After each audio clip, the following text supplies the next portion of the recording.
Welcome to Chillin' 101. We hope this video helps. In this video, I will explain how to play a G chord. To begin, place your middle finger on the 3rd fret of the low E string. Next, position your index finger on the 2nd fret of the A string. Then, place your ring finger on the 3rd fret of the B string.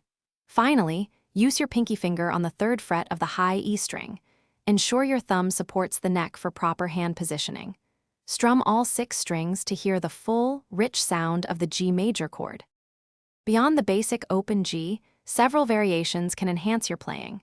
The G major bar chord, for instance, involves using your index finger to press down all 6 strings at the 3rd fret, offering a fuller sound. The G7 chord adds a 7th, creating a bluesy feel perfect for many genres. A G suspended 4 chord replaces the 3rd with a 4th, offering a unique, suspended sound. Experiment with these to expand your musical vocabulary. Achieving a clean G chord sound requires attention to detail.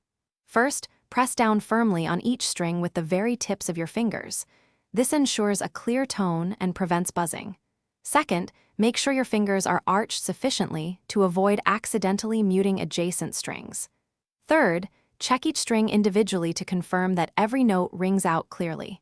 Finally, adjust your wrist and thumb position for optimal comfort and consistent pressure across all fretted notes. Consistent practice is key to mastering the G chord. Begin by practicing smooth transitions to and from other common chords, like C and D.